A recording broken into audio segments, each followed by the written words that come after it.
नमस्कार दोस्तों, हर्षिदा इलेक्ट्रिसिटी में आप सभी का स्वागत है।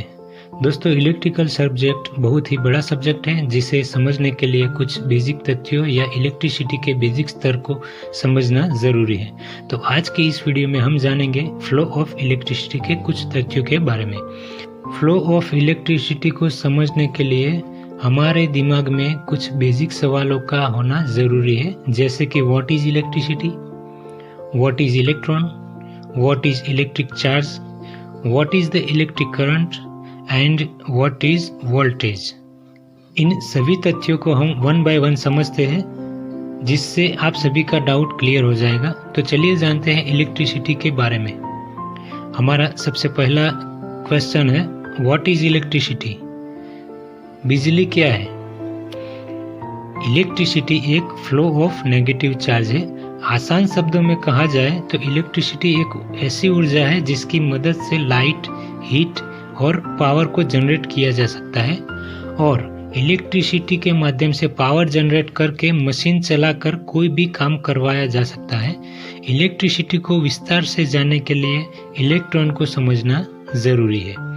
तो हमारा दूसरा सवाल है, व्हाट इज इलेक्ट्रॉन। इलेक्ट्रॉन क्या है? इलेक्ट्रॉन को समझने के लिए परमाणु संरचना को समझना जरूरी है, और हमने परमाणु संरचना के ऊपर ऑलरेडी एक वीडियो बनाया हुआ है।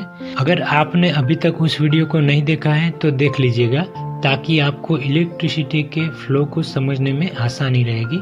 हमारे आसपास की सभी चीजें मॉलिक्यूल से मिलकर बनी है, और मॉलिक्यूल छोटे छोटे कणों से मिलकर बने होते हैं, जिससे एटम कहते हैं। एटम यानी कि परमाणु।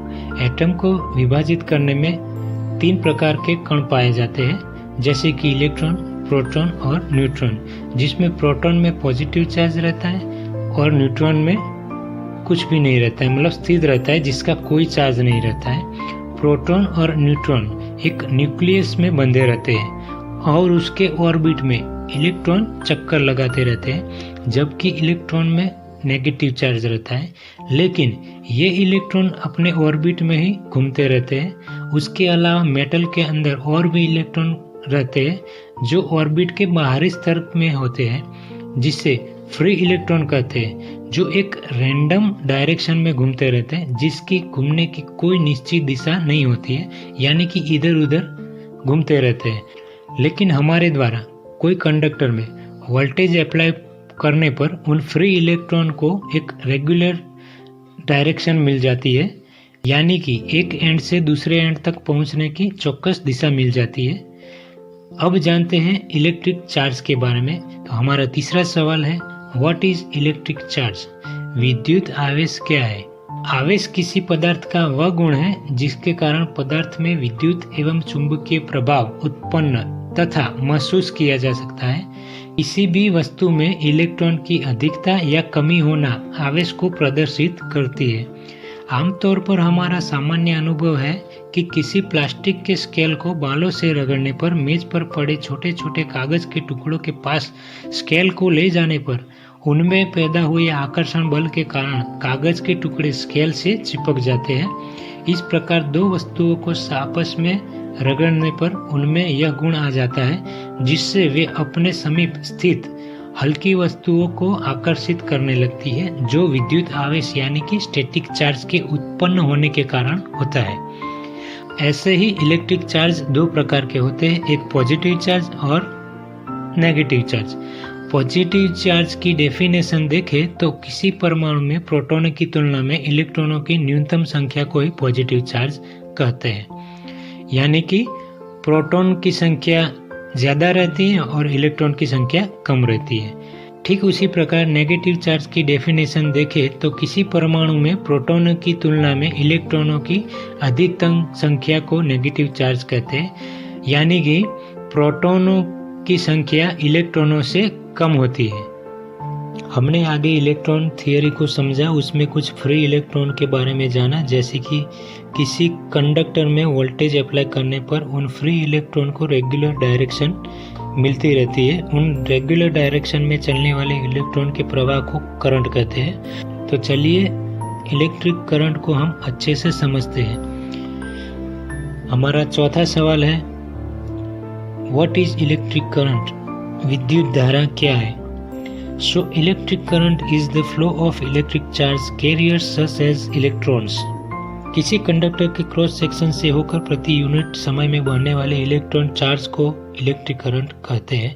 यदि Q इलेक्ट्रिक चार्ज है और T समय है तो इलेक्ट्रिक करंट I को कुछ इस तरह से दर्शाया जाता है, जैसे कि I = Q प्रति T। इलेक्ट्रिक चार्ज का SI यूनिट कूलम्ब है और एक कूलम्ब का चार्ज 6 × 108 इलेक्ट्रॉन पर रहने वाले चार्ज के बराबर है और इलेक्ट्रिक करंट का SI यूनिट एम्पियर है। यह नाम फ्रांसीसी वैज्ञानिक आंद्रे मेरी एम्पियर के सम्मान में रखा गया है। यदि एक कूलम्ब चार्ज किसी क्रॉस सेक्शन से 1 सेकंड में बहता है तो उसमें 1 एम्पियर करंट होता है, जैसे कि 1 एम्पियर = 1 कूलम्ब प्रति सेकंड। इलेक्ट्रिक करंट को एमीटर से नापा जाता है और एमीटर को हमेशा कोई भी सर्किट में सीरीज में ही लगाया जाता है। करंट की छोटी मात्रा के लिए माइक्रो एम्पियर और मिली एम्पियर का प्रयोग होता है। अब जानते हैं वोल्टेज के बारे में। तो हमारा 5वां सवाल है, व्हाट इज वोल्टेज? तो वोल्टेज यानी कि potential difference. Potential difference word से ही पता चलता है कि किसी दो चीजों का आपस में अंतर होना। Voltage also known as electric pressure, electric tension or electric potential difference is the difference in electric potential between 2 points in a static electric field. It corresponds to the work needed per unit of charge to move a test charge between the 2 points. Voltage का एक electric बल और दबाव होता है जिसके कारण किसी दो बिंदुओं के मध्य में धारा प्रवाहित होती है, अर्थात दो बिंदुओं के मध्य में पोटेंशियल अंतर को वोल्टेज कहते हैं। इसे EMF भी कहा जाता है, यानी कि इलेक्ट्रोमोटिव फोर्स भी कहते हैं। वोल्टेज को हम प्रेशर या दबाव मान सकते हैं। यदि किसी तार में वोल्टेज का प्रेशर जितना ज्यादा होगा उसमें उतनी ही ज्यादा करंट फ्लो होगी। वोल्टेज हमेशा ज्यादा से कम की ओर बढ़ती है। वोल्टेज चार्ज को धक्का देने का काम करता है। उसमें इलेक्ट्रॉन को गतिमान करने की क्षमता होती है, जो कि इलेक्ट्रॉन का फ्लो हमेशा ज्यादा से कम की ओर गतिमान रहता है और उसी फ्लो को पोटेंशियल डिफरेंस कहते हैं। अब पोटेंशियल डिफरेंस को प्रॉपर डेफिनेशन से जानते हैं, जैसे कि किसी सर्किट में एक यूनिट चार्ज को एक पॉइंट से दूसरे पॉइंट तक मूव कराने में होने वाले कार्य को ही पोटेंशियल डिफरेंस कहते हैं। किसी कंडक्टर से करंट का फ्लो कराने के लिए जरूरी पोटेंशियल डिफरेंस इलेक्ट्रिक सेल या अन्य स्रोत से आता है, जिसे V = W प्रति Q यानी कि पोटेंशियल डिफरेंस बराबर कार्य प्रति चार्ज से दर्शाया जाता है। पोटेंशियल डिफरेंस का SI यूनिट यानी कि स्टैंडर्ड यूनिट वोल्ट है, जो नाम इटालियन वैज्ञानिक एलेक्जेंड्रो वोल्टा के सम्मान में रखा गया है। एक कूलम्ब चार्ज को किसी कंडक्टर में 2 पॉइंट के बीच कैरी कराने वाला 1 जूल कार्य 1 वोल्ट के बराबर होता है, जिसे 1 वोल्ट बराबर 1 जूल प्रति 1 कूलम्ब से दर्शाया जाता है। पोटेंशियल डिफरेंस यानी कि वोल्टेज को मापने के लिए वोल्टमीटर का प्रयोग किया जाता है, जिसे किसी सर्किट में पैरेलल में जोड़ा जाता है। आई होप कि आपको वीडियो पसंद आई होगी, तो वीडियो को लाइक करें, चैनल को सब्सक्राइब करें और बेल आइकॉन पर क्लिक करें ताकि ऐसी ही इंटरेस्टिंग वीडियो की नोटिफिकेशन आपको मिलती रहे। जय हिंद।